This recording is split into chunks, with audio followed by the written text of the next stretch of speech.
Hey, Drew here, and I have to say I have a lot of mixed feelings about this episode of The Stand.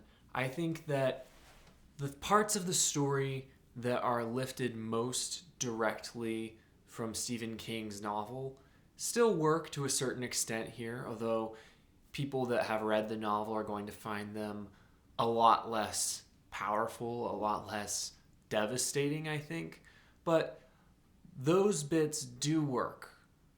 But then there are all the things that didn't really make it here or that have been changed so much that they just don't really work at all. And I feel like those things kind of take a backseat this episode, but there's still enough of them for me to have this lingering feeling that this show is nowhere near as good as it should be.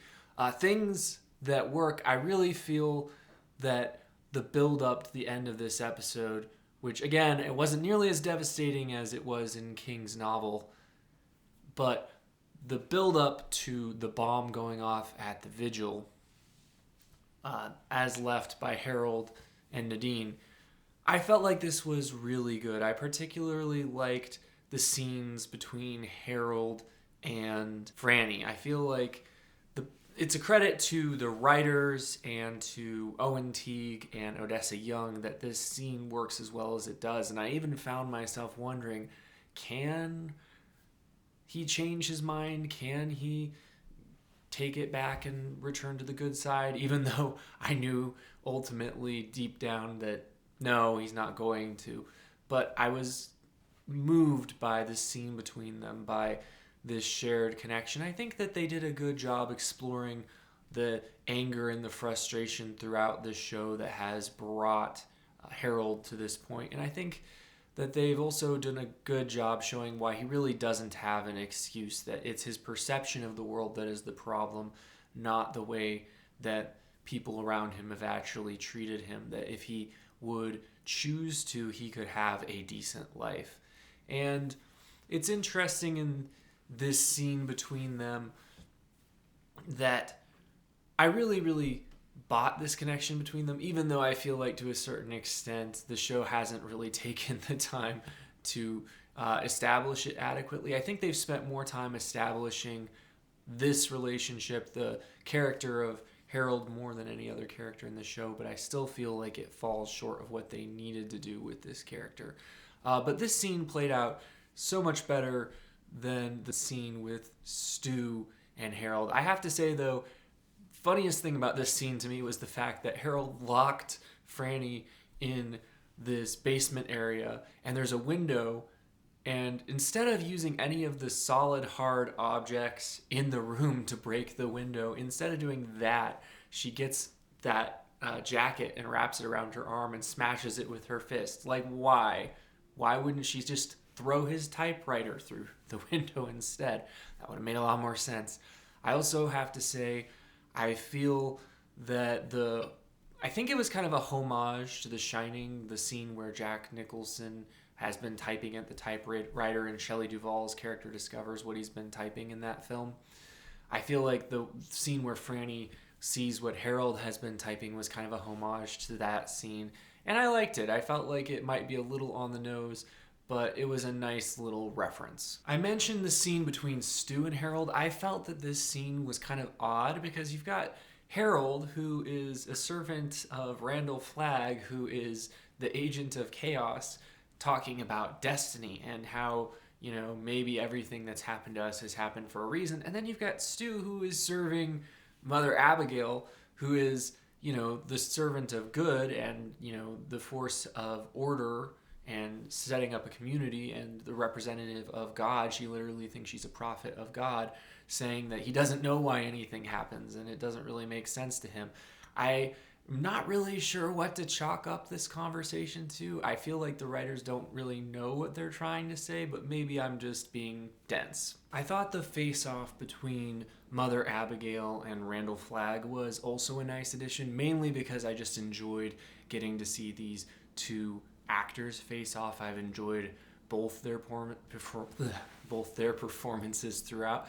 I feel that to a certain extent, this scene doesn't really add a lot to the story. because a lot of the dialogue was rather cliched, and I actually feel like it was a mistake to have Randall Flagg try to physically attack Mother Abigail at the end, because it makes him seem weak and less threatening that he's not able to kill her.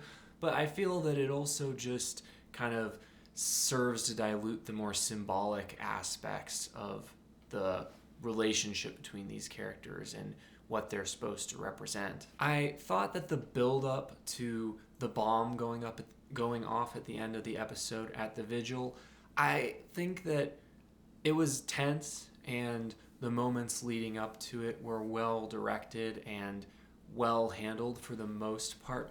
But it's interesting to me, I'm not entirely sure why they've made it so much less brutal than it was in the novel. Obviously, I'm here to review the show and not the novel, and I feel like the scene to a certain extent worked. I think it would have worked better if we were more well acquainted with the characters getting blown up in the show. I feel like we hardly got to know Henry Zaga's character. I feel like to a certain extent we got a third of an episode with him, and they didn't really include the most interesting character interactions from the book. To me, I feel like I liked him the most because he was with Tom Cullen, and once they removed Tom Cullen from the equation, I just found him decidedly less interesting. I also thought that the scene where Randall Flagg chases Clifton Collins' character through the hotel, and there was some very obvious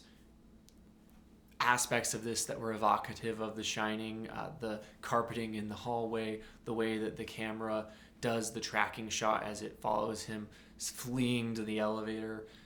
I felt like, obviously they just went for The Shining a lot in this series, but I liked it. I thought that it was one of the more threatening horror scenes in the series so far, and I think that Alexander Skarsgard really sold it with his acting. I've had no issues with his performance personally. I think that the writing might be failing the character a little bit in that we're not really entirely sure how evil he is or what he's supposed to represent exactly, but I think that in terms of a performance, he's doing a good job.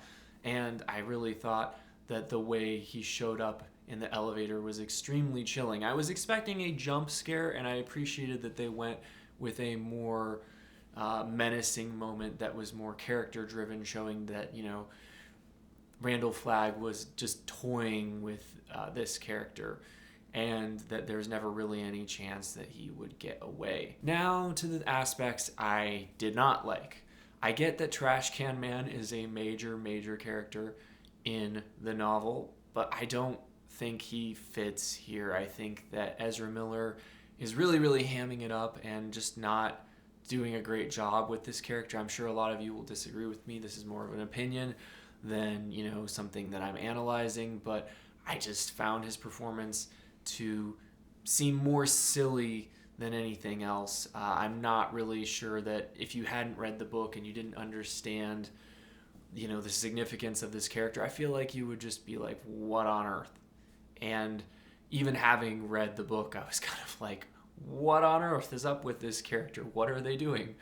I think that perhaps, Ezra Miller is one of the more recognizable faces in this miniseries, and I kind of suspect that he showed up and they were excited to get him, and they let him do what he wanted to do, and I feel like something similar might have happened with Nat Wolff, but both of these performances, I think, are just, they don't mesh with the other performances, the more realistic performances in the show, and they're just very distracting. And to be honest, I kind of feel like Trash Can Man might have needed to be cut from this adaptation because I think there's just too many characters. I think that they're already giving short shrift to the major players. So to add another at this point when we don't really know a lot of the characters that are already involved in the story, Nick, for instance, who is going to depart the show after this episode, I don't think that it was a good idea to try to include everyone and then to give everyone short shrift. I think they would have been better off to focus their writing a little bit more on developing certain characters. They could have even included Trash Can Man, but just maybe been very brief with it, like a lot less than we got here. I also feel that the scenes in Las Vegas are just not really working. I think that the writers clearly didn't understand what Randall Flagg was supposed to represent to Stephen King. I think that this is a subject of debate, but they changed details, and then they didn't really make it clear what their own understanding of Randall Flagg was. So to me, it's making him as a character. I mean, he's not really a character so much as a representation of evil, but it's just not working, I think, because they decided, okay, well, it doesn't make sense that nobody would be allowed to do drugs or have sex in the devil's community. So we're going to change the story so that he's not like this omnipotent big brother that is punishing people for doing drugs. But then they're not really explaining why. Because it's not like people can't have sex in the Boulder community. Clearly they're having sex since Franny is pregnant. And it's not like they couldn't even have orgies in the Boulder community. No one's going to stop them from doing that. So why are they drawn to Randall Flagg? What is he offering? The show has not really made it clear. They've made it seem as though it's like this den of iniquity. But to me, that just doesn't sit well in a modern adaptation of this, because it's not what King wrote for one thing, but for another thing, it's just doesn't really convey what's making Randall Flagg evil. So those are my thoughts on episode 6 of The Stand on CBS All Access. Let me know what you thought in the comments. If you're interested in seeing my upcoming reviews of other shows such as The Luminaries and Clarice, please consider subscribing. And as always, thank you for watching.